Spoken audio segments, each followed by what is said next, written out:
Hey everybody, I'm Reggie Williams, founder and CEO of Ambrosia for Heads, and with me I have Jake Payne, our editor-in-chief, and together, this is our What's the Headline. We took a week off. We're back though for one of the most important verses, I would say, especially to our audience. One of the strangest ones I gotta say that I've seen in a long time.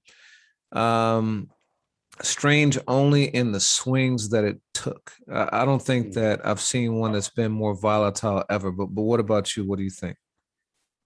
Yeah, man. I think that it'll be as you say, a watershed moment, of Dipset, versus the Locks, because now I feel like the intensity in versus period has just changed. And this one, yeah, I mean, this one had a whole bunch of different things going on in it. I don't think it was quite as tense as that one, but there's a lot of subtext and quite clearly a lot to unpack about this one. Oh, so you think it was tense? Well, first of all, let's let everyone know. For those who don't know, but anybody tuning into this knows which verses just happened, and it was KRS-One versus Big Daddy Kane. There's history there. There's Juice Crew versus Boogie Down Productions. There's the Bronx versus Brooklyn. And even though that was Queens to some degree, there was competition on a lot of the levels. But why do you say tense? What was tense about it? I think there was a lot of angling towards the end of the battle, which we will 100% get to in its own time, about legacy and about statement. And I think that we saw that primarily from KRS-One. I think that Big Daddy Kane, well, there were moments that I've never seen Kane as affected by something as I have tonight. I think that Kane took an interesting road too on the side of legacy. And when I say tension, I don't mean like, towards KRS versus Kane, although there were a couple of interesting moments, but it was just a serious moment. I mean, these guys are playing with technology and social media that's available in the 2020s that was not available in 88. And they very clearly had a lot to prove. And, they put on in a lot of ways. But I thought it was yeah, I mean, we'll talk about it. Had definitely had a different kind of kind of denouement, if that's the word, if my English teachers did right, like a different kind of final than I think many folks predicted, and certainly that we've seen in other versus battles. Yeah, and for me, it was much, much closer than I anticipated. And I won't say who I gave it to. We'll get to that. But I will say for a while, it looked like it was going to be just a rout, a blowout. And for me, and I'm not even Yeah. going to say for who, but let's just say I never expected it to go the way that it went. You know, but first, before we get into it, because we're going to go into it round by round, let's talk about themes. So first of all, we had two DJs going at it.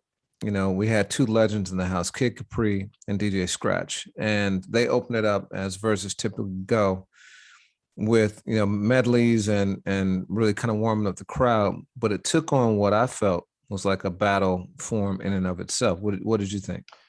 Yeah, I mean, full disclosure, before 8 o'clock, I was tuned in and out. I wanted to make sure what was happening.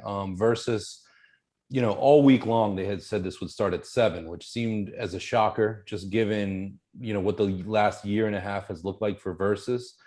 Plus the fact that Sunday night, a lot of the same demographic that's going to tune in for this is watching NFL football.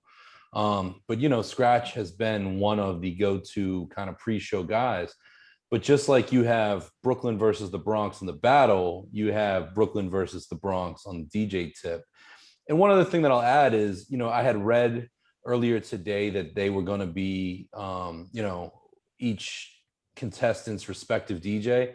It's worth noting, and we'll probably end up talking about it as we go. Neither one of these guys are the DJs associated with that MC. I would say that, for many people, at least on the music tip, would associate KRS-One with DJ Kenny Parker. I mean, would you agree with that one? Especially over Yeah, the last I mean, 25. yeah, obviously initially it was Scott LaRock, but Kenny Parker, I think D Nice could have stepped into it too. Yeah, I don't know the current terms of D Nice and Chris's relationship. D Nice, I without jumping ahead too far, I tuned into this one via Instagram on the Versus account.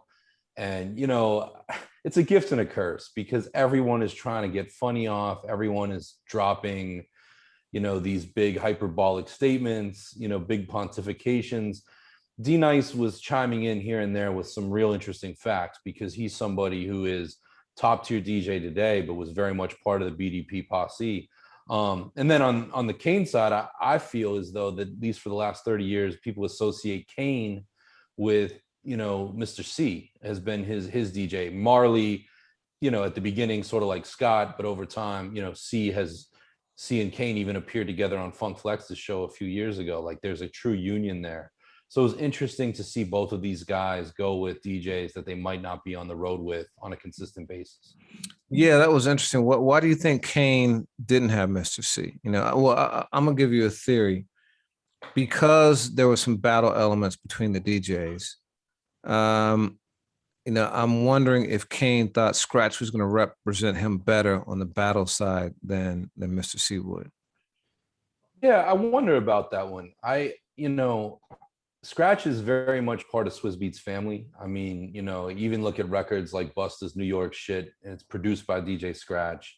And Swizz, a lot of people thought it was Swizz early on. Those guys, by virtue of Busta, have always been in tandem. And Scratch has been the warm-up DJ for a lot of battles. So maybe it just made more sense and probably to keep that Brooklyn and Bronx theme, although, Mr. C's a Brooklyn guy. I don't know. And I don't know what's transpired between Kane and C. But I think it's interesting that, anytime I go to a show, I pay attention to who the DJ is. And we've heard that a lot over the years, in terms of groups of like Talib Kweli at a certain point, High Tech was no longer his DJ, Ninth Wonder no longer with Little Brother on the road through some of those years. I think there's a lot of chemistry. And again, just to go back to the Locks, like they performed with their tour DJ, technician, the DJ. And as we later learned, that was an X factor in, what I believe was the upset of Versus and truly the best battle I've seen thus far. Yeah, so a lot of these have been, kind of hug fests and people being super friendly and big upping and complimentary. I got to say a couple things. One, there wasn't a ton of banter, at least between them in the first, I'd say 10, 12 rounds. It picked up eventually. But the other thing is that I think that they were really, really, really competing. And I think it was about legacy. We went back and you and I talked a lot last week or last time we did the show about the fact that we thought that Kane versus Rakim was the match that people wanted.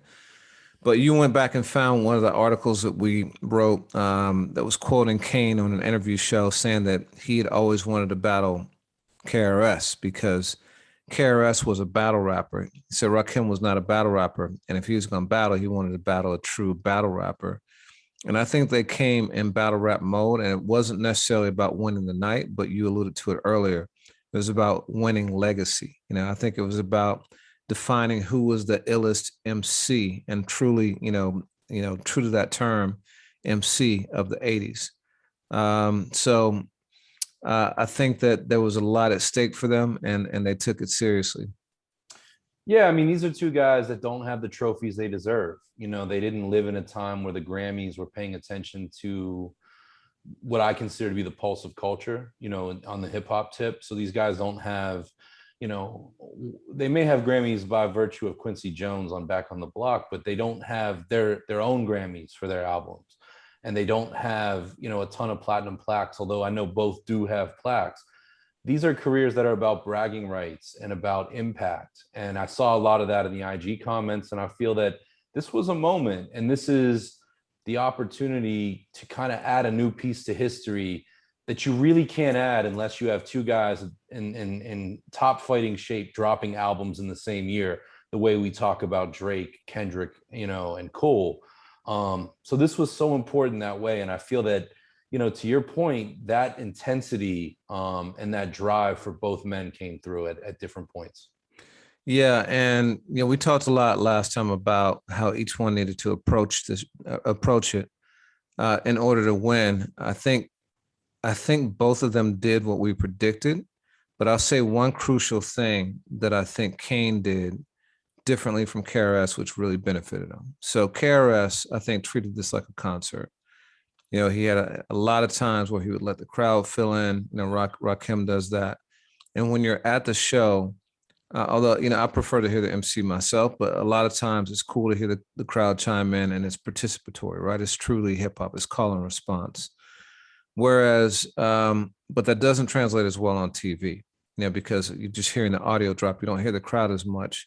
And it's just like a lot of blanks. Whereas Kane, I think, treated it like a show, like performing on an award show on TV. And I think that strengthened his performances, at least, to people on the screen. But what was your take on that? I think that's mad insightful. I think that's really true.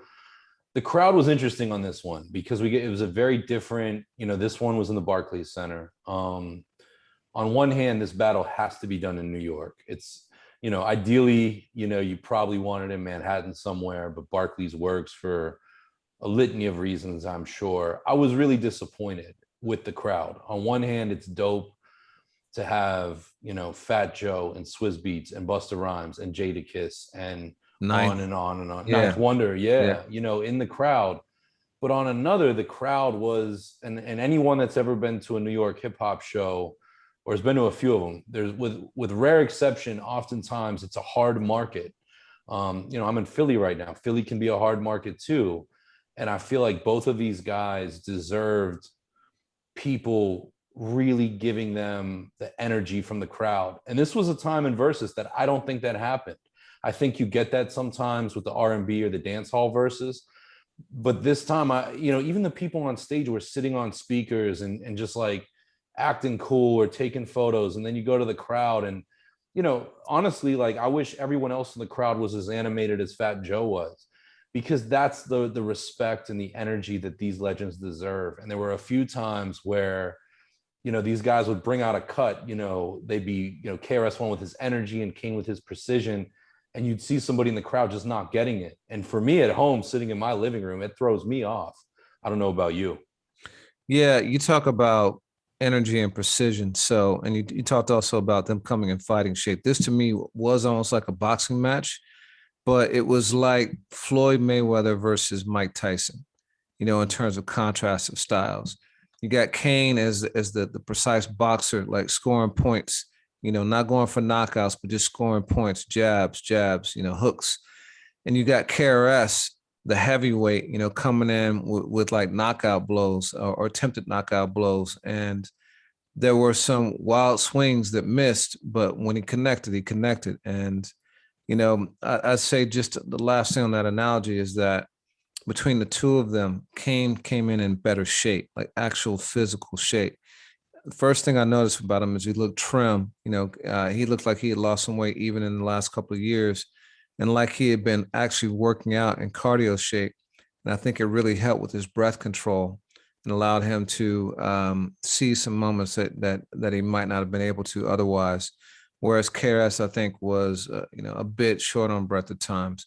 I think that impacted him too. And it might have been why he leaned on the crowd for some of his lines. Yeah, I mean, I really like that concert show analogy with that. And there were a few times where I'm like, Chris, don't do that. And I've seen Chris, I've seen both of these artists numerous times live, in the last 20 years. And in many ways, this was an extension of both artists' live show. But I feel that Kane definitely had that TV element. I do want to give Chris props, though. I feel like he caught a second wind in after round 10, and we'll get to there, that he was even better at that point than he was in the first 10 rounds, which I think is really interesting. And, as I mentioned in our last episode, Chris has been unseasonably out of what I would consider, even for, OGs and legends, out of that spotlight. He's kind of just been on some DIY, like putting albums out, inevitably doing shows, but he hasn't been in the face. And I think Chris looked like he was in better shape than the last time I saw him 3 or 4 years ago. And, again, I completely agree with you, but I think that's worth noting. Yeah. I won't say that Chris was out of shape per se, but I will say that Kane seemed like he was in tip top shape. So, yeah. All right. So you want to get into it, score round by round? Let's do it, man. Yeah. So round by round, and this blew me away. Like, you got to begin on a high note, but I did not in a million years expect KRS-One to come out with the title track to Criminal Minded. It was Chris rapping, as you would say. Did you expect for him to come out with one of those records? Maybe not top five. Yeah, I mean, did you expect him to come out with like a top five record like that? I expected him to come with a song from Criminal Minded for sure. I believe the first single was Poetry, if I remember correctly, from that album.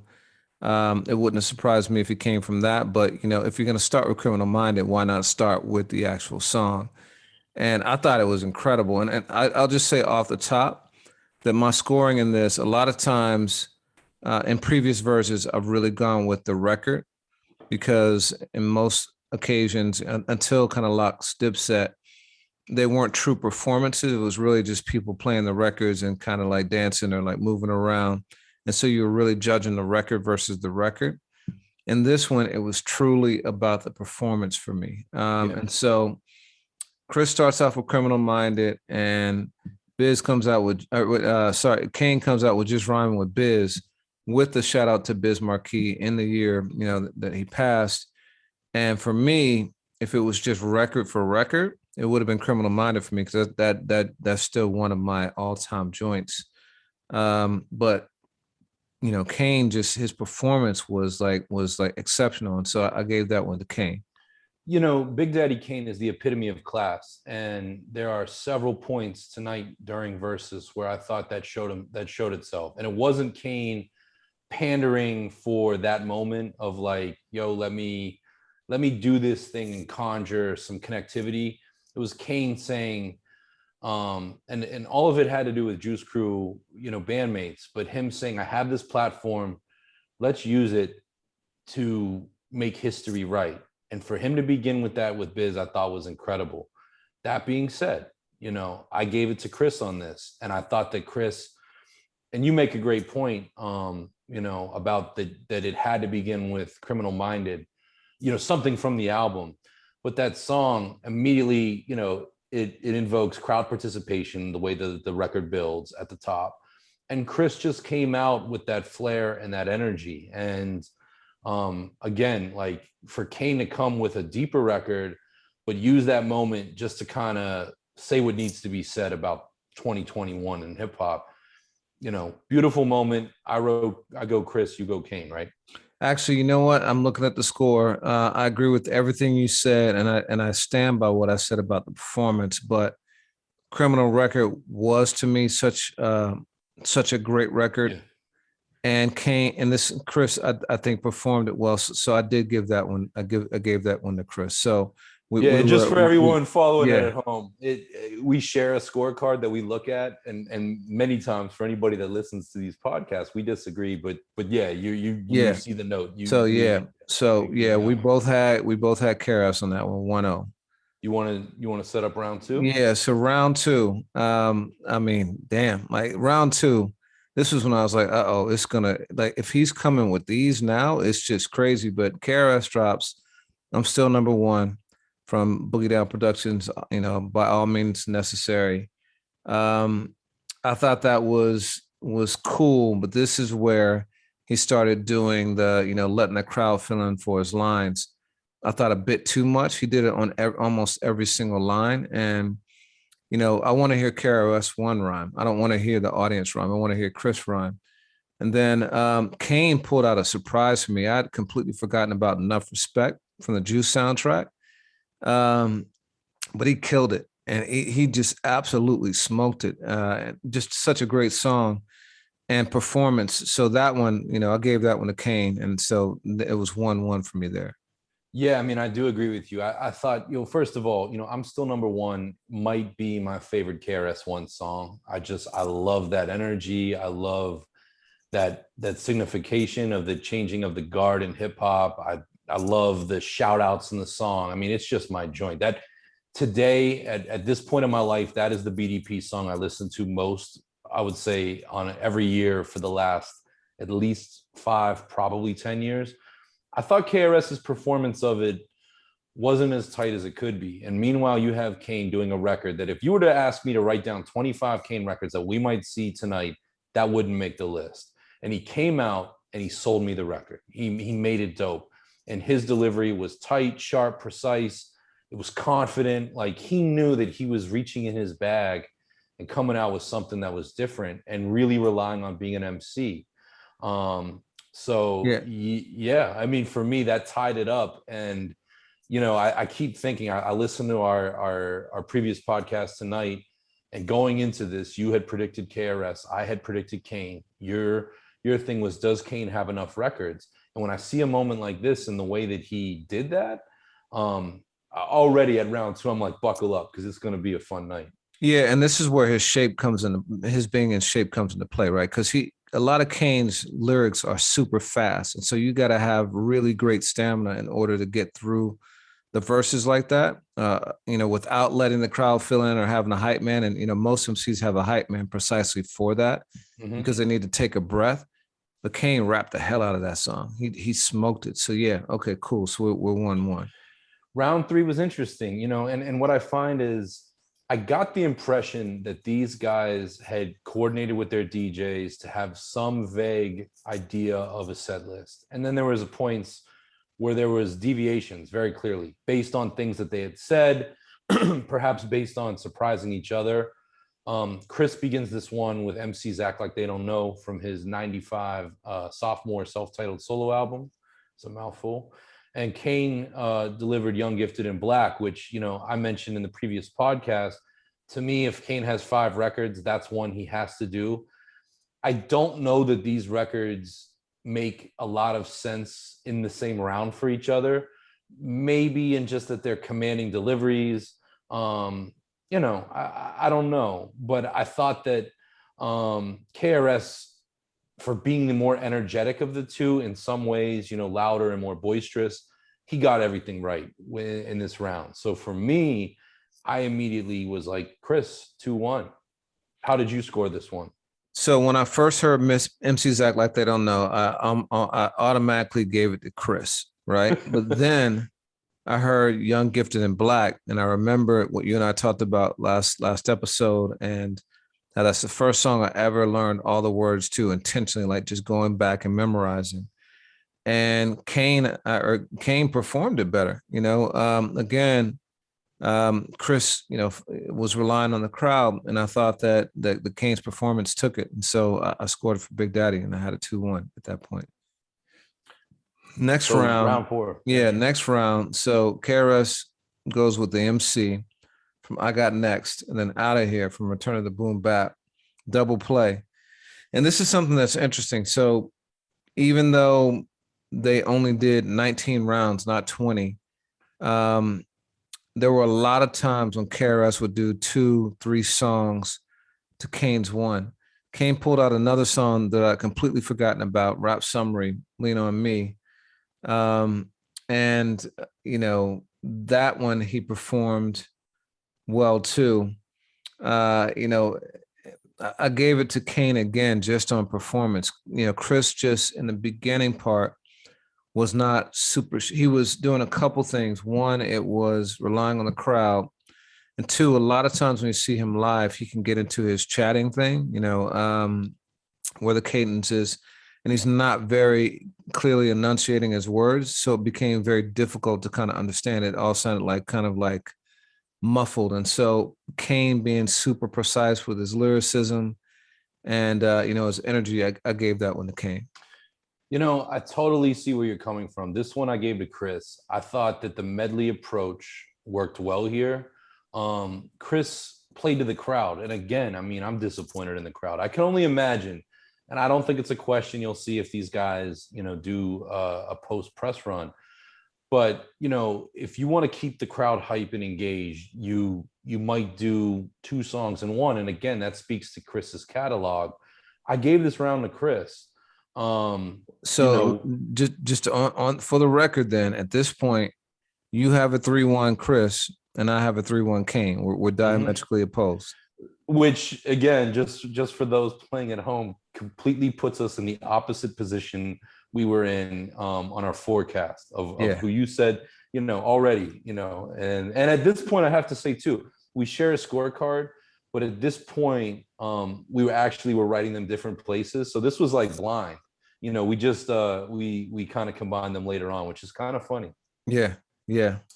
So for round 5, Chris goes back to, this is the first song he does from Ghetto Music, the blueprint of hip hop, from BDP. He does Jack of Spades. And Kane goes into one of his hits with Set It Off from Long Live the Kane. And I think we agreed on this one. Both times, Chris was sharp. And Jack of Spades, great record within the context of the album. Would you're probably certainly the more knowledgeable, you lived through it. Is that a record that you would put in the 20 to do for a versus? Interesting. No, it's not. But I really believe KRS had 30, 40 he could have put in the verses that were all respectable, Yeah. and so it didn't surprise me, and it was cool because it's not a record I've heard in a long time, and it reminded me of how dope it was. Yeah. And if it was just based on the record, actually, nah. In any situation, Set It Off would have won for me. Record versus record, because I thought that's one of Kane's strongest.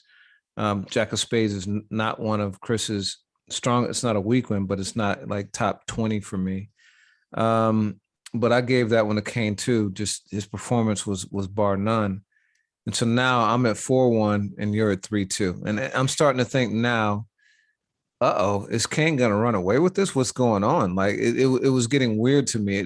Now I was thinking to myself, what if this ends up being a complete blowout for Kane? How am I gonna face the wrath of like our listeners The wrath as of I pain. sit here? The wrath of pain and our listeners when I run down my scorecard and I've got Kane so far ahead of Chris, who I predicted to win this. But you made a point, throughout, we'll talk about it, where, I mean, this is round 5. Yeah. So, Kane has all this ammunition, but what happens in the later rounds? It's like, you can do, you can run, a 5K, but can you run a marathon? And I don't know, but we'll talk about it. So round 6 is My Philosophy, one of my favorite BDP songs ever. I think it was the initial single from By All Means Necessary. Incredible song, one of Chris's finest lyrically, I think. And that took on Mortal Kombat by Big Daddy from It's a Big Daddy Thing. Now, record for record, for me, My Philosophy smashes Mortal Kombat. Mortal Kombat's a cool song and everything. It was never one of my favorite Kane songs, actually.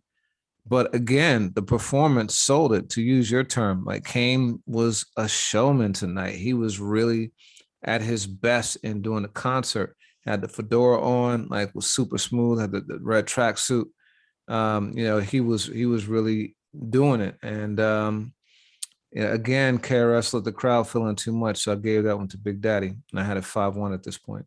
Yeah, I mean, for the same reasons you said, I also agreed, and for me that meant it was a tie. So here we go, and I'm like, okay, Kane's catching up, and 100% agree with what you said, record for record. I like Mortal Kombat. I don't love it. My Philosophy, I mean, that's a giant record. That might have actually been, it was either Poetry or My Philosophy was the first time I heard KRS-One, which again, and I got some flack for this last week. I'm 37, so I, in 95, 96 was doing my research on these guys, but I didn't live when the records arrived. But okay, so getting into round 7, Chris begins with Super Ho into Jimmy from By All Means Necessary. Kane, this is where, it's kind of a cliche in 21. Things can maybe get a little bit chippy, because Kane comes on, he goes next, and he says, you talk about a record that kind of sets the table. I'm going to talk a record that gets the job done. And then he goes into I Get the Job Done from Big Daddy Kane. He actually goes into the crowd. And for me, we disagreed on this one. for me, I thought that KRS really did you know, a great job performing the record. I don't think I Get the Job Done, even standing as tall as Kane performed it, could compete with a record that most people, most hip hop heads know, between Superho and Jimmy. And I thought KRS shined in that moment. I gave it to Chris 4-3. It was a narrow margin, but you want to explain? I mean, Jimmy like kicked off a whole like vernacular for people, like Jimmy had like was how people referred to condoms like for 10 years in hip hop. And it was shortened to hat. You got a hat, which people still use today. So Jimmy, like the impact is like undeniable. I Get the Job Done is Kane with Teddy Riley, and so I think it was a big record too, and a club record. And again, you put the records against one another, and I'm definitely giving it to Jimmy for sure. But Kane, man, like you said, got into the audience, and he's really actually sacrificing himself, like doing things to truly like get the job done and win this versus. And the banter and the joking and stuff like that, this is to me almost made it seem like they had coordinated a little bit, because your point about Young, Gifted, and Black and MCs like act like they don't know is I agree with that wholeheartedly. There's two records that were completely different stylistically and thematically, and that I was surprised that they went against one another. But these two, the way that they tied them together made it seem like they're in lockstep.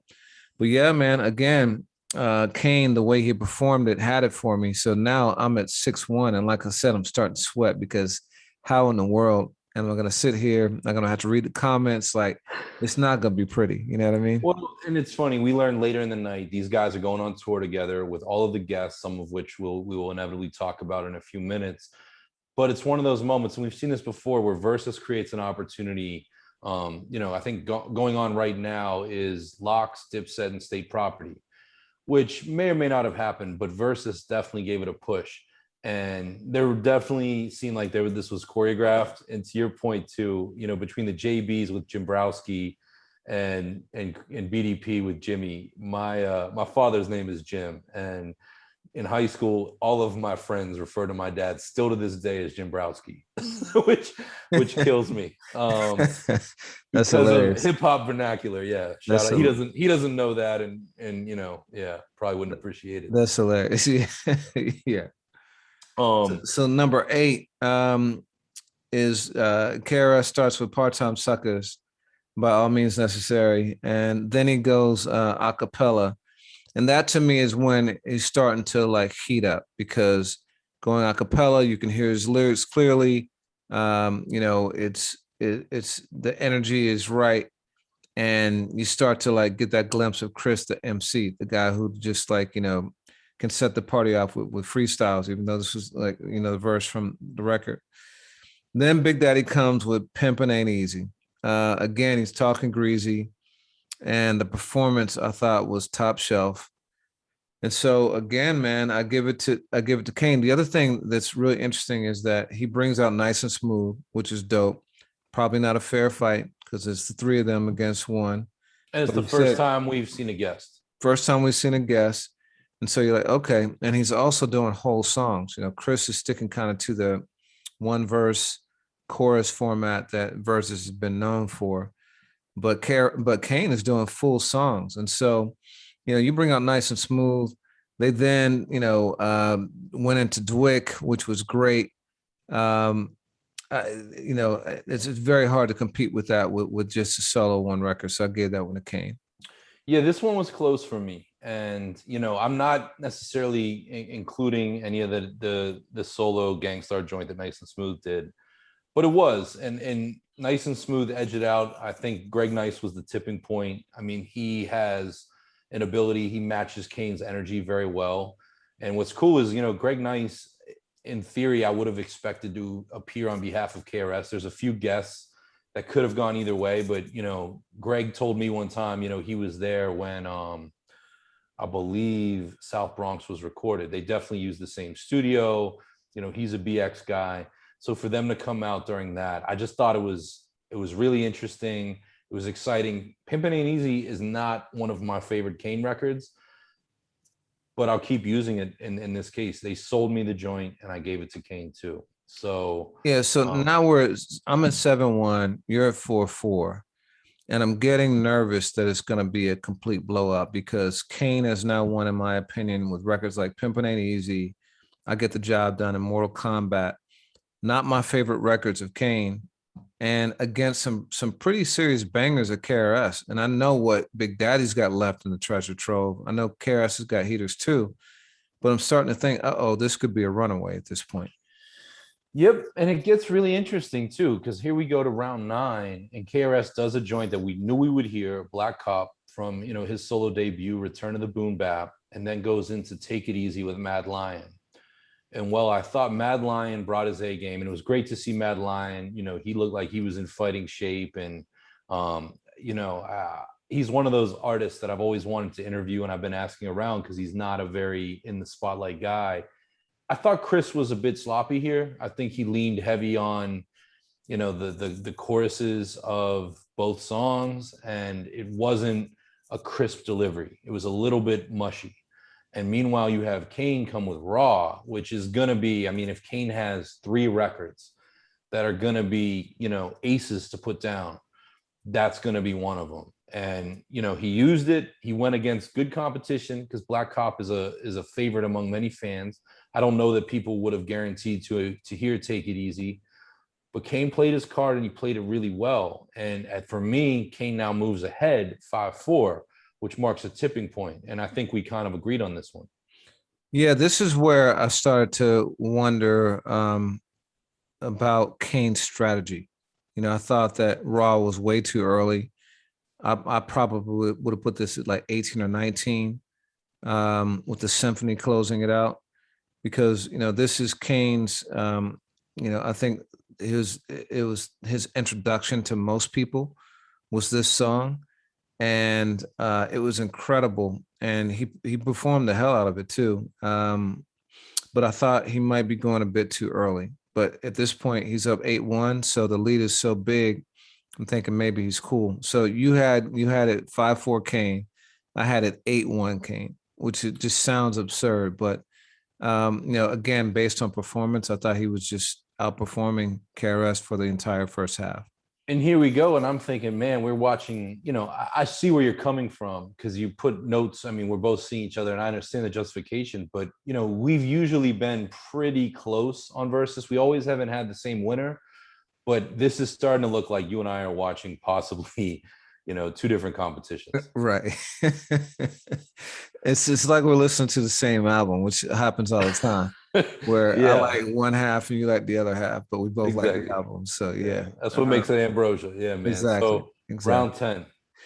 Round 10. This is where it got really, really interesting. Because and I do think that they both collaborated on this because I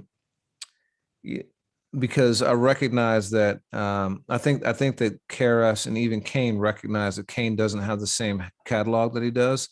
And so they pre-agreed to do new verses, freestyles, and things like that, which I thought was dope. And so KRS does a new verse. He references Facebook and Twitter, or actually, was it Kane? This Kane was a rare deviation where Kane went first. Kane went first. So Kane did the new verse with Facebook and Twitter in it. It was a dope production. I've heard it before. It was someone did a freestyle to it. No, it was Keep It Thorough. It was Keep It Thorough. My Beats Keep It Thorough, and it was great. Like it sounded really good. But then KRS came. He also did a new freestyle. He did a cappella. He did a new song. Then he did a freestyle, just off the top, which was super dope. And this is where KRS shines. This is where he shows that he's an elite MC. Very few people can do what he does. And for me, it's when he started to steady himself and get back in the fight. So I gave that one to KRS, and I had an 8-2 at that point. Yeah, and I don't want to correct you. I don't think this is where he did Keep It Thorough. It was a break beat. It was a funk beat. It was one of those joints where, pre track lib, I don't know if you could clear. but it felt like a new verse to me. And there's folks out there that, you know, inevitably with any artist that we talk about, if anything that we're representing is new, you know, if you've heard it or it's a feature verse or a guest verse, to me, this felt like Kane. And I'm also sitting there, if it's not familiar to me, and I think we're both kind of music encyclopedias, I'm Shazamming it, I'm Googling it. But this felt new to me. And I was like, on one hand, this is dope because, you know, Kane, I think the criticism going into this battle is, you know, what does Kane have after, you know, the one thing that I saw people predict he later did, which was a Big L feature from year 2000 or 99.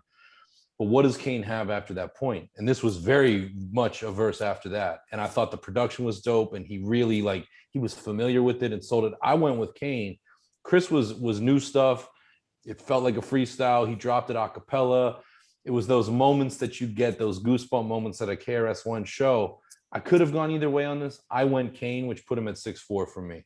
Yeah, you're right. You're right. It was Kane went with Keep It Thorough the next round, which is why I ended up giving it to him. But yeah, KRS on this one, I gave it to him. So okay, we're getting closer just marginally. You know, I'm at Yeah. 8'2", you're at 6'4". But you know, seeing it still very differently. It's like people would have thought that one of us was on the take if this was a Vegas fight. We'll let the audience Yeah. chime in at this point. Like, okay, like let us know who at this point thinks that Jake is on the take and who thinks that I'm on the take after round 10. I've got an Yeah. 8'2", Jake has got a 6'4". Give it to us. Yeah, Let's get it. all the YouTube commenters. I didn't look at all of Facebook that thought that I slighted KRS in any way. Yeah, they shook me to the point where I had to. I was swayed. And here I am. I'm about to catch that. I'm gonna catch Yeah. that smoke myself now. Okay. Round 11. So as you mentioned, you know, well, chronologically speaking, he brings his guests out. He brings Dawes Effects out, and he does Represent the Real Hip Hop. And then, you know, before they get to Kane, Dawes does, you know, They Want FX, which I don't believe, even when we saw the Def Squad, Hit Squad guys during the Redman Method Man battle, we got EPMD and K Solo, Keith Murray. We didn't get Dawes Effects. So this was their beginning, and I was really happy just as a fan. You know, it was great to see these guys. I think it was Crazy Drez said, you know, Dawes Effects versus coming. I mean, you know, that would be great. I don't know if that'll happen. It gets a little bit weird, to be honest. You know, there was some exchange with DJ Scratch with Dawes Effects as they were walking off stage. They were trying to kick some rhymes in addition to, obviously, DJ Scratch, you know, before he was ever with Flip Mode, you know, a lot of people know him from his association with EPMD. So that's love. But it was kind of one of those just moments where you got a little glimpse of kind of behind the scenes. For this one, you know, Kane comes out, he raps to Keep It Thorough, and then into Smooth Operator. I gave it to Kane on this one. And for me, that was 7-4. I thought that both were not in their A game. Both were a little sloppy. Both had some, you know, distractions going on. And you also went Kane. So I'm 7-4. You're 9-2. Yeah, I thought Kane's freestyle here was dope again. It was really in the pocket. We covered someone who did a freestyle to this. I can't remember who it was. I thought it was Kane. Remember we did a story on Kane. He dropped this freestyle. I think it was in Philadelphia. It was like 2014 or something like that. I was thinking it may have been to this, but I think it was a new freestyle. And then he went into Smooth Operator. Just tremendous record. And yeah, the DOS Effects moment was dope, but fell a little bit flat for me. So I did give it to Kane. So I got it 9-2 now. You got it 7-4, Kane. And there's something I want to mention here, and it falls in the DJ thing. And I'm not trying to make a mountain out of a molehill, but again, I've never seen Kane with Scratch behind him. Both legends, both masters of what they do. Cole Hurt crowned, christened DJ Scratch a grandmaster, you know, which was a story we did years ago on Ambrosia for Heads. Kane asks Scratch to slow the record down, drop the pitch on it. That doesn't happen. And I noticed a little bit of tension build right away. And it comes out later on. And I mean, Kane is the epitome of cool to me. You never see him, you know, kind of deviate from that. but there's an interesting kind of thing going with him and DJ Scratch, which just might be two athletes at the top of their game. You know, Tom Brady screaming at a wide receiver, Michael Jordan, you know, cursing out BJ Armstrong, you know, not, but you know what I mean? Like, this was a moment which was kind of strange because if you listen again, Kane takes a minute to adjust to where the record's at. But that's, again, just an MC and a DJ maybe not knowing each other like that. Yeah. Okay.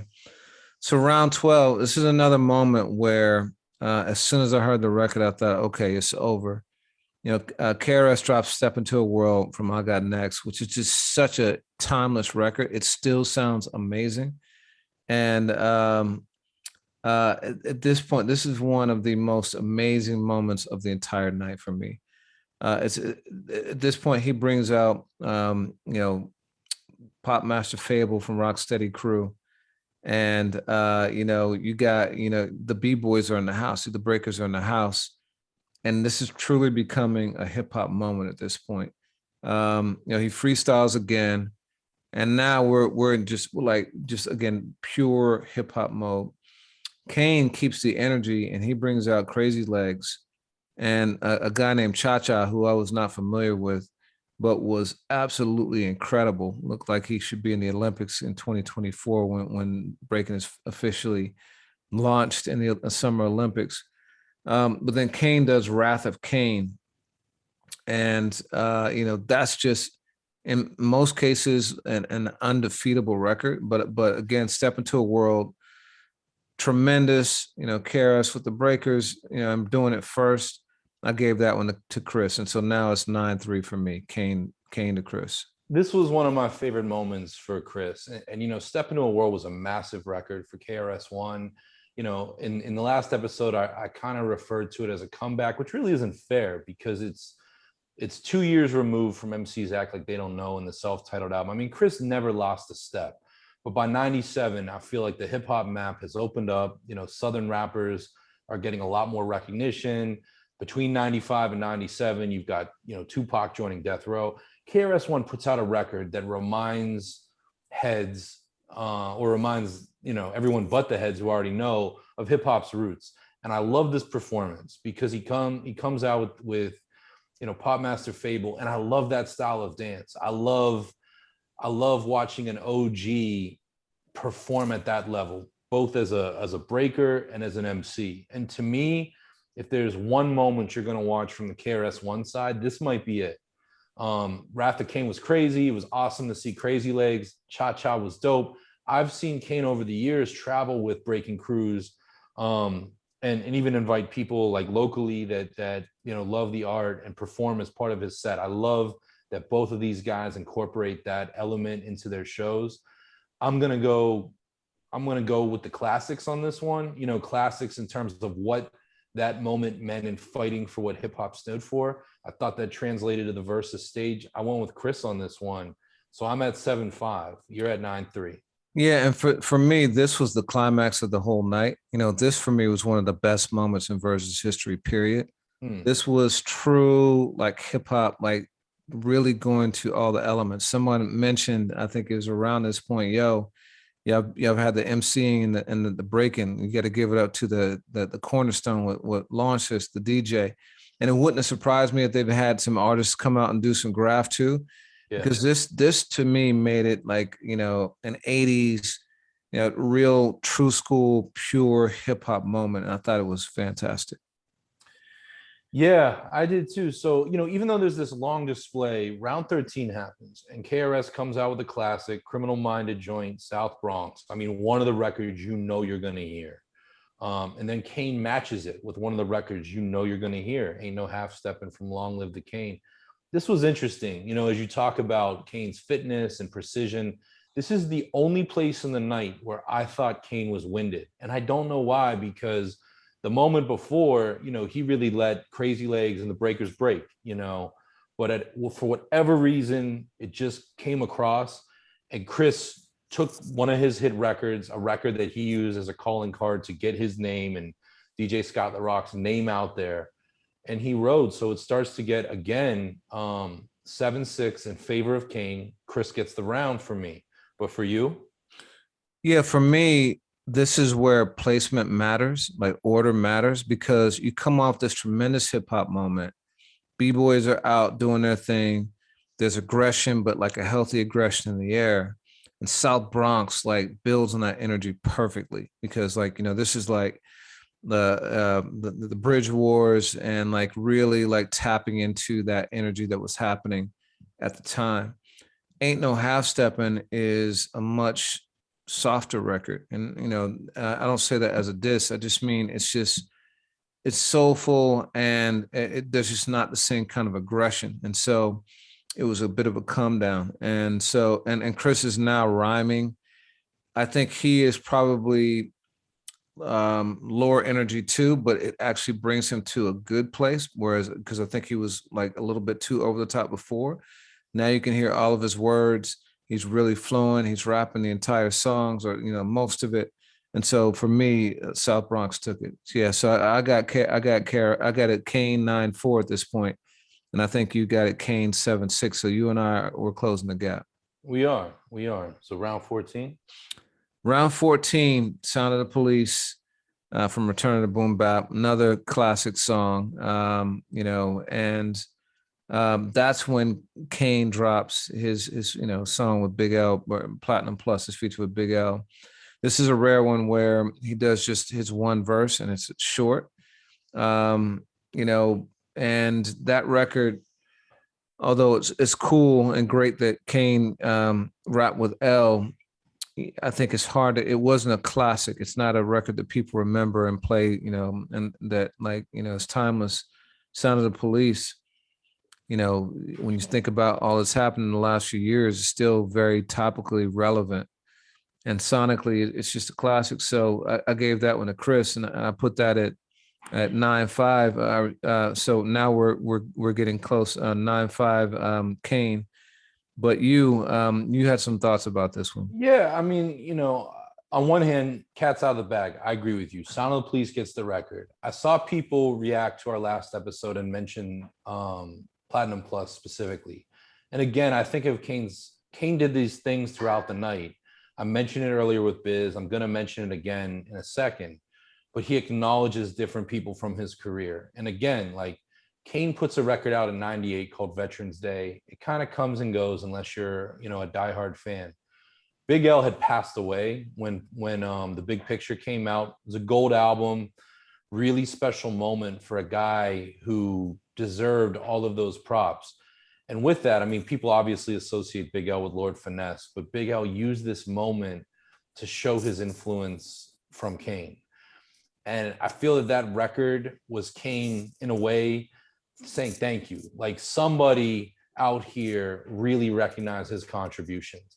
And it's never been my favorite record. It's not my favorite record on that album. There's people that love it. I ultimately went with Chris, but I think it was deliberate and poignant that Kane went with it. But for me, on my scorecard, all of a sudden, here we are again, 7-7 tie. Yeah, and I'll say that this is the moment where I thought, okay, Kane's running out of gas in terms of his catalog. And I know Chris has got a ton of stuff in the chamber.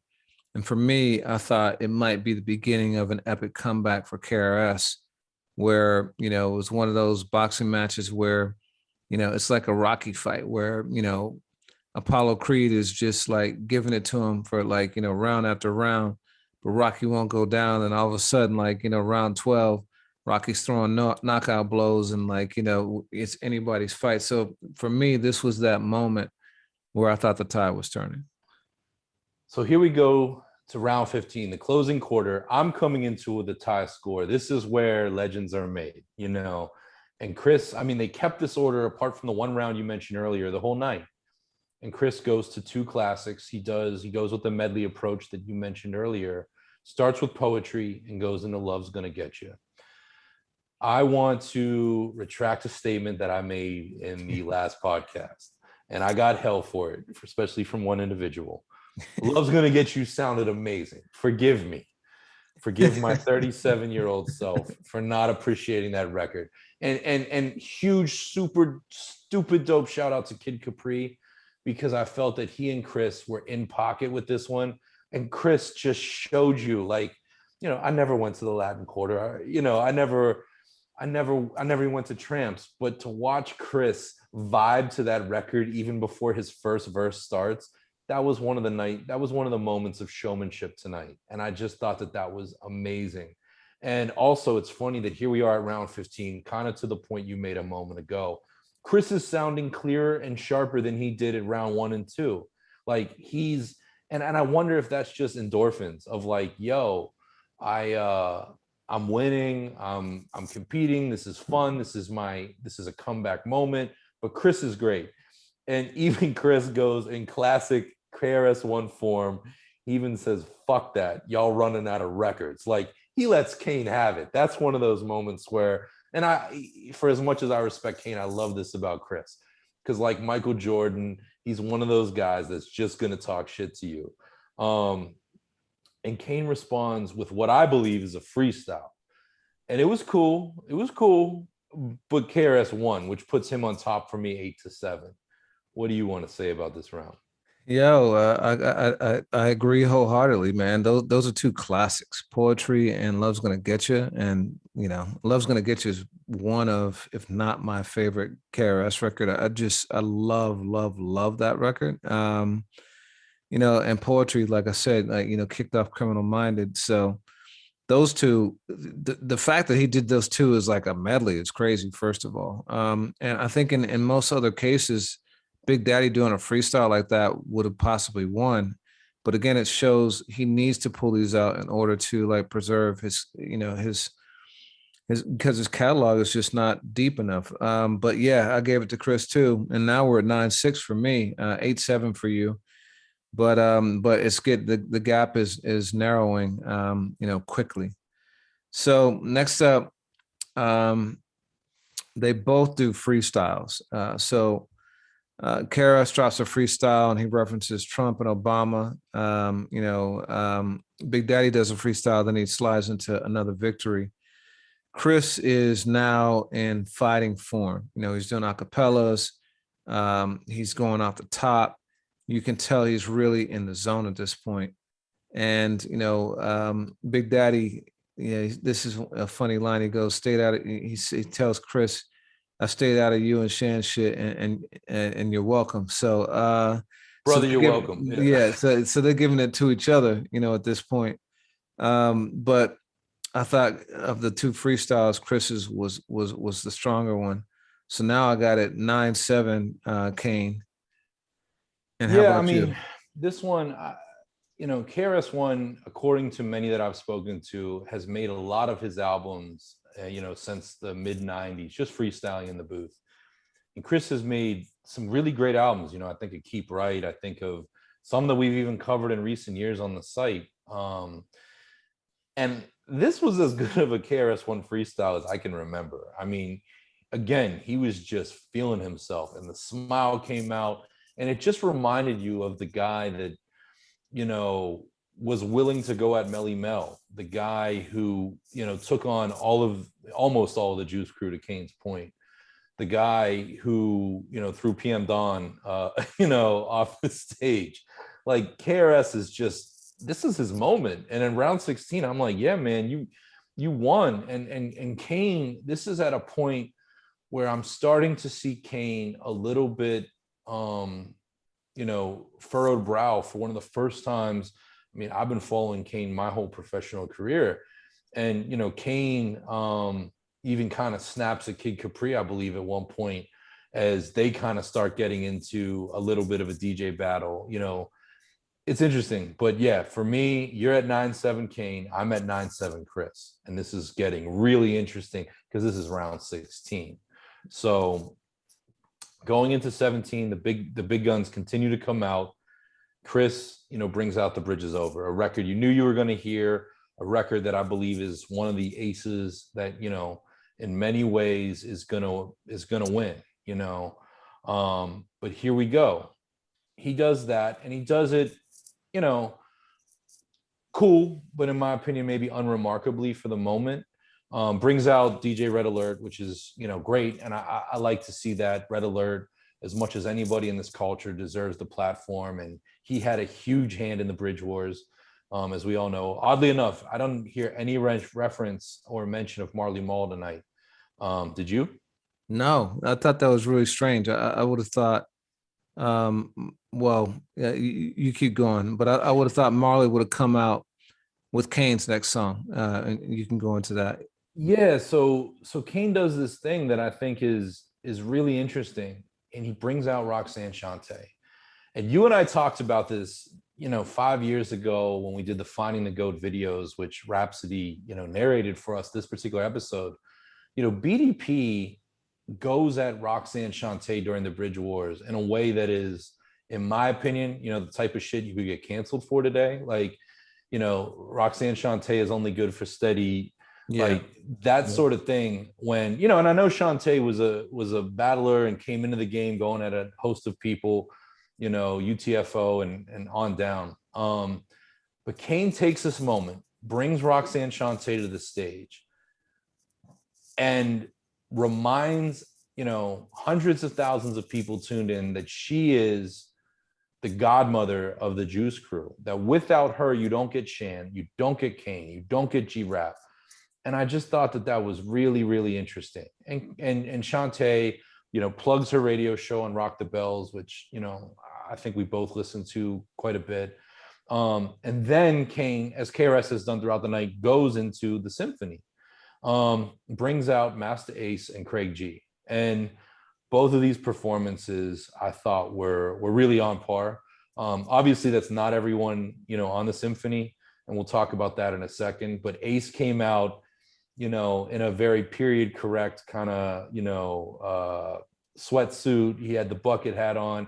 Ace, who is, as we've talked about on this podcast, one of the artists who was great 30 years ago is arguably greater today. I certainly believe that. Flipped it back to his like 88 cadence. Craig G comes out. I mean, ever the showman, kills his verse. It was just a really special moment. Before I give my score, talk to me about how you perceive this round. Yeah, so now this has shifted from a boxing match to a pro wrestling match to me because if you ever watch wrestling, they all kind of have the same arc where the good guy is like dominant for a while, and then all of a sudden the bad guy does something that's usually something dirty, or someone like grabs his foot from the corner, he falls, or a chair is involved or whatever.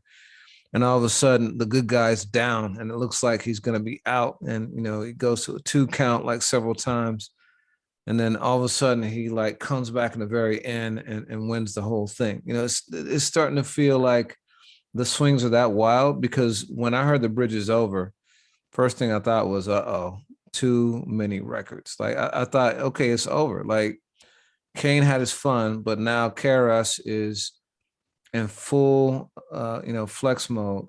And then he brings out Cool DJ Red Alert. And that, to me, I haven't seen Red Alert in a long time. Just such a legend. It would have been the opportunity for Kane to come to bring Marley Marl out, the Symphony, but he didn't. And I thought that Chris was in top rapping form when he did it too. The Symphony, we've recorded, we've put it out there, we've seen it performed a number of times over the last several years. So because of that, it didn't feel as special to me. Like if I hadn't seen them perform it, 6, 7, 8 times in the last few years, it would have been more of a moment.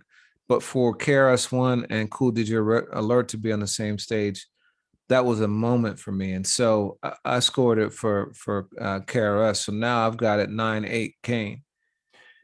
I agree with everything that you said. I thought a bit more highly of the Symphony part. And in a way, I was like, you know what? I'm not going to detract that this is only 3 MCs. I'm not, the missing G-Rap is fine. It's Ace, Craig G, Kane. They did the damn thing, 5 out of 5. On top of that, I love the response. I mean, just from a tactical standpoint of you bringing out Roxanne Shante at that point, that's not part of it, but it is part of it. Because, and she spit, I don't even know if a whole 16 bars. You could go either way on it. I went with Kane. So we both had the same score. I'm in favor of KRS. You're in favor of Kane. In our grand score, both of us gave the point to the loser in the round. Is that correct? Yeah. Yeah, both of us gave the point to Yeah, yeah. So I gotta say that this point I thought is again where I felt like this was choreographed because you remember in the last round, Kane says to KRS that he stayed out of the bridge wars. You're welcome.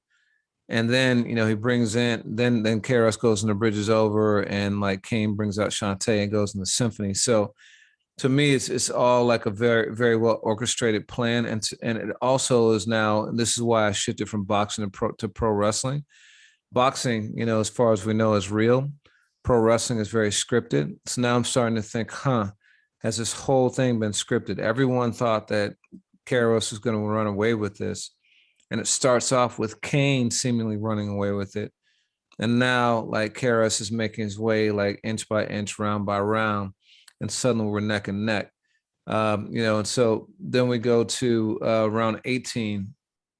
KRS does another freestyle, and this one is crazy because he's using all sorts of hooks from classic rap songs. And I don't even know if it's a free, but he just is making all these references to probably like 20 classic rap songs. And then he brings out Buckshot, formerly Buckshot Shorty from Black Moon. He does How Many MCs. Surprisingly, they didn't do a joint song. It would have been the perfect opportunity, given they have what, like 2 joint albums at this point. I think they did one, but Okay. yeah, I mean that surprised me. I mean, Chris did live the chorus to How Many MCs, which was dope. I didn't in a million years see that coming. It was a weird point of the night for that, and Buckshot, as many guests do on Versus, kind of uses the moment a little bit extra, in my opinion. Well, this is another time. You mentioned Das Effects, and maybe staying a little bit past their time and getting kind of Big Brother by DJ Scratch. At this point, Buckshot at the end of his bit goes over to Kane and starts doing a freestyle, and you don't know where it's going. He's talking about his mom listening to Kane and stuff like that, and it's and Kane doesn't know where it's going either. And he's, I don't know if you peeped it, but he was ice grilling him for a second there. And Buckshot ends it on a respectful, like, I love you, like, I always admired you kind of note. But for a minute, it seemed like it was going to go left, and Kane was not going to have it. But he smiled and dapped him up.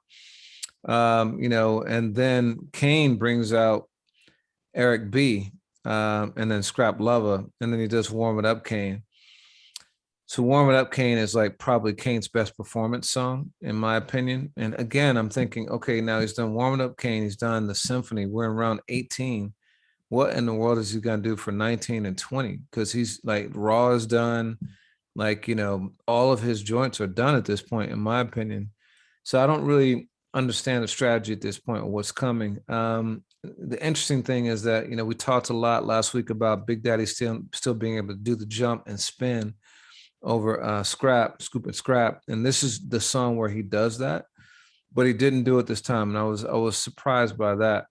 But even without that, I thought it was still I thought it was still dope in his round, and so I gave it to Kane. So I've got it at 10-8 at this point for Kane. Yeah, I mean, to me, I thought from a show aspect, it was cool to bring out Buckshot. I thought the energy was really weird with that Kane exchange. And, the whole thing, I think, Buckshot was walking in and out of the lighting on the stage. It was just bizarre. And I've seen Black Moon perform a number of shows, Black or all of Boot Camp Click, but Black Moon, Smith and Wesson, those guys are phenomenal. Helter Skelter, RIP Sean Price. Those guys are phenomenal performers.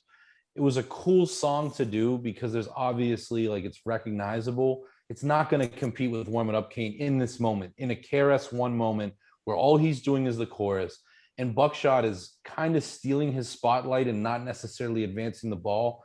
It's Kane's round. And, the no jump and spin thing, yeah, he's not cha-cha. So at that point, I felt that the acrobatics, you're not going to top that. It got very weird after this round. And wait, now at this point you've got it 10-8. I mean, I've got it 10-8 and you've got it 9-9. I got a 9-9 so tie. We're neck and neck. I've got a 10-8 Kane, you've got a 9-9 tie. Okay. And I thought it was interesting, bringing Eric B to the stage, reminding people that, you know, sort of like him and sort of like Kane being cool with KRS and Miss Melody amid the Juice Wars. You know, Kane always had a cool relationship with Eric B and Freddie Fox and other people that were also in the paid in full, the Eric B and Rakim camp. And I thought that that was a nice moment. I think it was great to, you know, bring his team on stage. He mentioned his brother, Little Daddy Shane, who I couldn't tell. I don't think it was him in the crowd. I think he gave dap to somebody while he was mentioning his brother. But then Kane and Scratch have this weird moment. And I don't know if this is because it's the Barclays Center and they are held by certain restrictions on time, because this show, boom, it did start right at 8 o'clock, which surprised me. I don't know about you, but it seemed that before the final 2 rounds, or at least what we expected to be the final 2 rounds, there was going to be a DJ battle. You have 2 legendary DJs on stage. Scratch goes first, does his damn thing. Kid Capri goes second. I couldn't tell what was going on with Kid Capri. If it was a technical difficulty or that was just his style, but he like stopped, then kind of did it again on the other turntable. It sounded great. And then Scratch pulls his sneaker off to do, you know, one of those legendary things, you know, and Kane says no in the middle of it, which, you know, I mean, that's just a wild moment. Before we go any further, what did you perceive of that whole exchange? Yeah, I didn't know what was going on, man. They had alluded to doing a DJ battle earlier, and they shut it down. And you know, this time around, I think it was Scratch was playing. He was scratching a chorus, and I can't remember what it was, but it was a bit of a diss. I remember that. And I think Kane was saying, nah, nah, nah, we're not going to do that. So I think that Scratch might have been taking it to a place that Kane didn't want it to go in terms of like the diss. Yeah. And that's why he stopped it. That was my read on it. But yeah, I agree. It was very, very strange and awkward. You know, but yeah, I mean, so here we go. You're at 10-8 Kane. I'm at a 9-9 tie.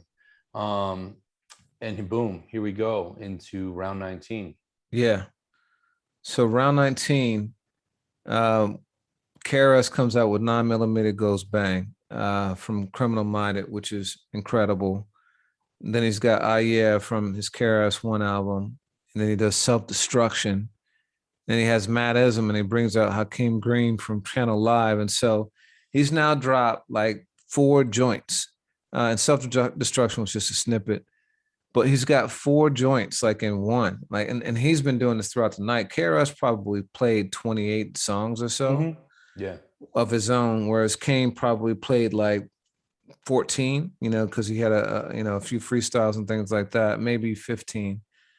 So, you know, again, I think my point on catalog stands, but the beautiful thing about these verses is that it's about the choreography, it's about the stage show, it's about the ordering. There are a lot of things that go into whether or not you win. It's not just about the records. And Kane showed and proved. But this is where it got weird too, right? Like, so the Scratch thing you already said, you know, kind of changed the tone of the evening. And now, like, so KRS does his songs, and then they stop. They have, you know, a moment, and before they had not done a ton of talking with one another, but this is their moment to really celebrate each other. You know, Big Daddy says to Swiss Beats, "Yo, Swiss, now you understand, right? This is why it had to be him. It had to be him." I think he also was mindful of the fact that people thought it should be Rakim, but he was like, "No, it had to be him. This is the case. You know, when we come to do a verses, we come to do a verses." You know, so he's like, "Yep," making it clear this is a battle. This is a competition. We're MCs. We're, you know, we live for this. And so that's a great moment. They talk about how they used to back in the day, you know, go to shows and they would be at each other like on stage, but then like go and like, you know, have drinks afterwards. And Big Daddy jokes about drinking Heineken. And KRS is like, "Nah, you was drinking Hennessy, right?" And he's like, "Nah, I couldn't afford that. You had the album, I only had the single, so I was drinking Heineken." So it's a fun moment. And then he also talks about how the fact that KRS and Miss Melody helped him move out of his parents' house, you know. So really, really, they have a true relationship that goes back. Um, and we're waiting now for Kane to do his song, and it just never happens. And it's round 19. So KRS does like 4 songs. Big Daddy doesn't answer. And then KRS does like a freestyle where he says he won basically. I'm number one and I won basically. And then they both walk off stage and that's it. So, I gave that to KRS because Kane didn't even do a song. So my final score was 10-9, but it just ended on a really weird note. It wasn't due to any Barclays curfew or anything like that, because it's now like, 11:30 and that's the Barclays curfew. This ended at like Right 10. now. Yeah. This ended at like 10. So there was no curfew involved. I don't know if but it was strange. It was really, really weird the way it ended. So I don't know. Yeah, I mean, I see this as a pivotal moment actually. So when round 19 begins, KRS, comes out, does 9mm, goes bang. He does yeah, parts of self-destruction. And then there's this break where he's conjuring Channel Live to the stage. He says it, the beat starts, then he stops and tells the crowd and begins this, thing on why he is the best. And he even says like Cool G Rap declined to be here. He goes down a list. Who did he mention? He mentions a number of MCs from that 88, 89 thing. And KRS is beginning to kind of declare victory. And it's wild because this is round 19. And I think we all thought we were going to get 20 rounds. And in the midst of that, Kane comes out to the stage and does that moment that you just described, which creates this element of mutual respect and thanks Swizz and shouts out other people. And again, I looked at this as a moment of Kane kind of pulling things back. And KRS spits, I'm coming into this with, a 9-9 tie. And KRS really didn't, I ultimately go with Kane on this one because Chris goes off. He declares himself the victor when he leaves the stage. And at one point, I'm waiting for Kane to come out. But as you just said, it ended on a whimper. And I'm like, Chris, if that's the best you've got in this round, I don't know that that's worthy. And there's people out here that may strongly disagree and say by Kane not coming out, he didn't. But I don't give Chris a point for that. So you give Kane a point and he didn't even rap. Like, I mean, it didn't even seem like it was his to end. I'll be really curious about this one. It just abruptly ended. And I'm like, after all that grandstanding, Hakeem Green comes out. They're talking about Ross Baraka. They're grandstanding about what's going on in Newark. And the night ends. And I'm like, that can't be how this goes. So if it's a tie going into that round, and I'm not moved by that round from Chris, what do? Either it ends in a tie or I give it to Kane. What do you do in that situation? I mean, I gave it to Kane because I had Kane up already 10-8. Yeah. And so KRS gets that point. I think if I'm you, then either it ends in a tie or it's got to go to KRS because Kane didn't rap on that round. So okay. I mean, that you make a valid point. I thought that Chris prematurely declared himself the victor again because this is round 19, and maybe in these guys count some of these medleys, some of the different moments. This one, we've seen that before at times where it gets a little murky. This seemed like round for round, some are medleys. Then I'll reword it then, man. I'll say that it ends in a tie, and that is not at all how I expected this to go. That's a cop out, man. Can't win with you, man. You're just scared. You're scared of the comments, man. You gotta. I'm scared of nothing but death in the IRS, man. And I love KRS. I told people last week that Big Daddy Kane was my I think second favorite MC, my third favorite MC, like in time, like not meaning like he's number 3, but I've had a bunch of favorite MCs in my time. So I would have been rooting for Kane because Kane is that guy, but I never in a million years thought he could win because of the catalog. Yeah. Um, and I think he did it on performance and guile, you know. But in the end, and this is not a cop out, this was a great moment for hip hop. Yeah. I think it's amazing for Swizz and Timberland to celebrate legends from the 80s and not just do, you know, 90s and beyond, because I think a lot of times, even though these guys were the people who built hip hop, they get left out of the discussion. They get left out of the lucrative things like this. You know, Kane mentioned that they were going to be going on tour and that everyone who was on stage tonight was going to be joining that tour. So this is going to be the beginning of each of them getting a check. And like Fat Joe says, yesterday's price is not today's price. But I do think that it would have benefited from a stronger ending. I think that it was anticlimactic and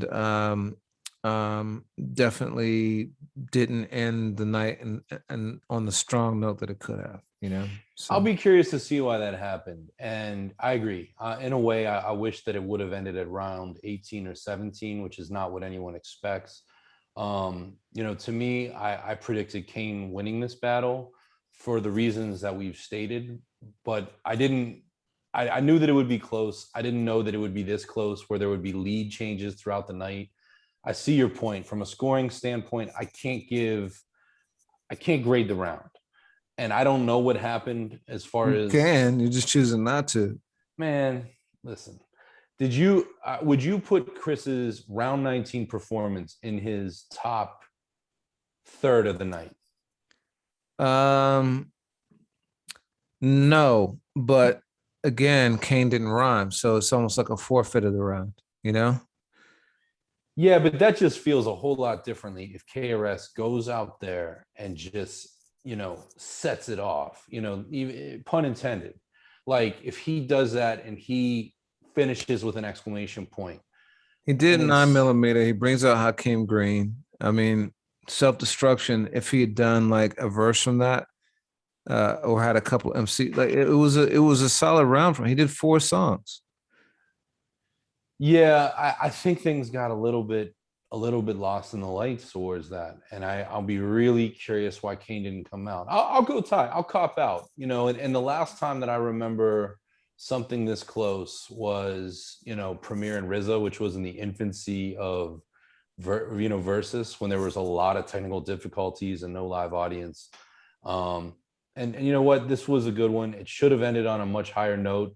And I love, again, you know, to me, the fact that Kane comes out and acknowledges Biz. Kane takes that moment for Roxanne Shante. And just when things seem a little bit chippy, Kane comes out and honors the moment. And I don't look at that as, you know, him doing anything for his own legacy. You know, like he wasn't showing face amid a blowout. This was a really close battle. And I think Chris, in many ways, had some highlight, you know, that part where Chris did Step Into a World, that I don't know if Kane can compete with that, you know, tonight. But it was a great versus. And I hope we see more of these opportunities, to your point of giving the stage to guys that deserved more than the accolades they got in their time. Yeah, for sure. I want to see LL. I think LL versus Run DMC or something like that would be super dope. Dre, maybe. Dre. LL versus Dre. Imagine that. Yeah, I do think Dre and Puff got to do it, but yeah, I get you. I don't know. I don't know what song. I don't know what song Kane had left. You know what I mean? Like I don't know what he could have done. He'd done all of his big joints. I'm surprised he didn't do. You're right. I mean, he doesn't have a top 5 joint that he didn't do. I was surprised he didn't do Show and Prove. You know, he didn't move into his last 2 albums. Yeah. You know, and again, we didn't get Jay-Z, which was something I speculated might happen, especially at Barclay, especially with Swizz and Timberland involved.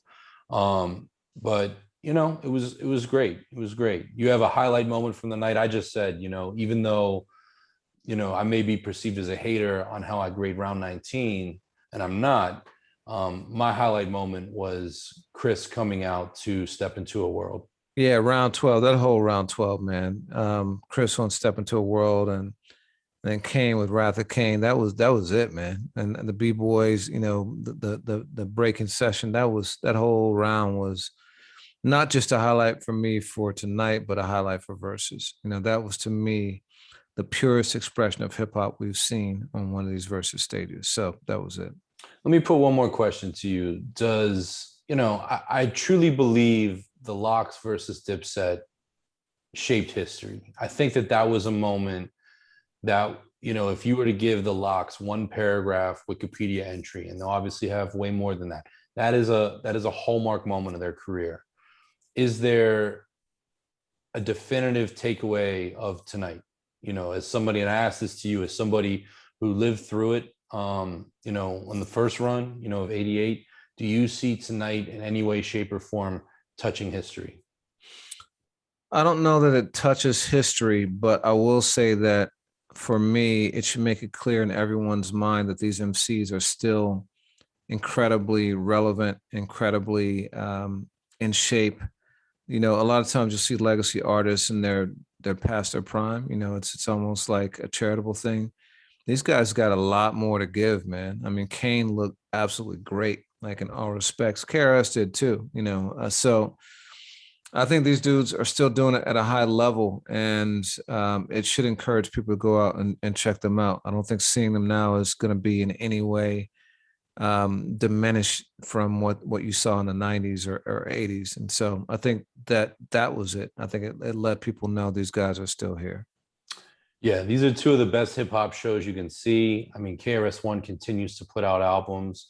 My hope is that a moment like this brings more attention, because as you and I have talked about, even in the last 3 or 4 years, Chris's new songs, new albums are dope. And with some of that new material we heard from Kane tonight, I would love to see a proper album. You think of what MCs are capable of, and the way that streaming works, and the way that all of this, like, I would love just Kane to have that kind of moment, that kind of declaration. So, Word. Well, if things go right, next episode we're gonna have a very special guest. I know we've been saying that, teasing it for a while, but I think it's gonna happen this time. And when it happens, it's gonna be a great one. So, absolutely, man. Well, even though it's a special episode, we got a part. What's your song of the week, man? Man, song of the week I will say is "Stressed." Young Thug has a new album called Punk, and I like it a lot. And that one features J. Cole. J. Cole is still doing his features round and smashes his verse, and a really dope song. How about you? Yeah, man. I sent it to you yesterday. I want to give a shout out to Guilty Simpson and Ginsu Dean. I've been a fan of Guilty since he signed to Stone's Throw, and I knew that Dilla was working with him in Black Milk. But I love to see an MC that has been around, been doing it, but make a really good body of work. They put out a collaborative project called Ego, and they put out a joint I really like called Right Mind with a guest MC, Yarbrough. And that's been in heavy rotation through the weekend for me. So I'll acknowledge that one. Word. All right, man. Well, until we meet again. Hey, we will soon. All right. Thanks, everybody. All right. Peace. Peace.